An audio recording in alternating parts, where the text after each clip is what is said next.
बुल्ढाना जिले के खामगांव शहर में हिंदू सूर्य महाराणा प्रताप की 486वीं जयंती के अवसर पर राणा फाउंडेशन की ओर से एक भव्य मोटरसाइकिल रैली और सामाजिक कार्यक्रमों का आयोजन किया गया। टावर चौक स्थित महाराणा प्रताप की पूर्णाकृति प्रतिमा को श्रद्धांजलि अर्पित कर भगवा ध्वज फहराते हुए रैली की शुरुआत की गई।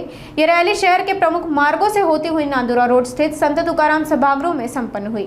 इस रैली का उद्देश्य देशभक्ति को बढ़ावा देना और भारतीय सैनिकों के शौर्य को नमन करना था। आयोजकों ने कहा कि जब भी देश पर संकट आएगा, देश का हर नागरिक सेना के साथ खड़ा रहेगा। यही संदेश इस रैली के माध्यम से दिया गया। कार्यक्रम के अंत में एक भव्य रक्तदान शिविर का आयोजन भी किया गया।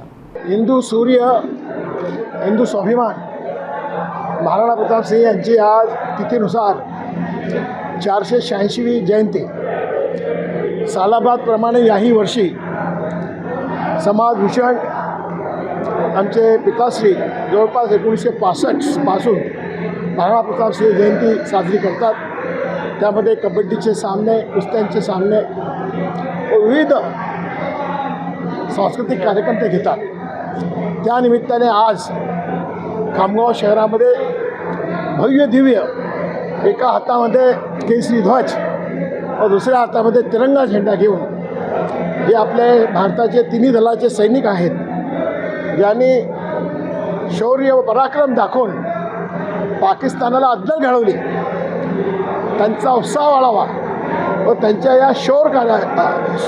या कार्याला सलाम करण्यासाठी आज तिरंगा रॅलीचं आयोजन करण्यात आलं होतं। हजारो लोक त्यामध्ये सहभागी झाले होते। सकाळी माल्यार्पण, पूजन, शुभेच्छापर भाषणं दिल्यानंतर ही रॅली खामगाव शहरातून प्रमुख मार्गाने निघाली। पूर्ण गाव तिरंगामय, केसरीमय झाला होता व या रॅलीच्या माध्यमातून आम्हाला हा संदेश द्यायचा आहे, भारत देशातील प्रत्येक नागरिक जेव्हा जेव्हा भारतावर संकट येईल तेव्हा भारतातील प्रत्येक नागरिक सैन्याच्या बाजूला त्यांच्या खांद्याला खांदा लावून त्यांच्यासोबत राहील। ज्याप्रमाणे हिंदू सूर्य महाराणा प्रताप सिंह छत्रपती शिवाजी महाराजांनी प्रतिकूल परिस्थितीमध्ये त्यांनी आपल्या राष्ट्राची सेवा केली, देशाची सेवा केली, केव्हाही कोणाला घाबरलं नाही, कोणाची लाचारी पत्करली नाही, तो या रॅलीच्या माध्यमातून आम्हाला द्यायचा।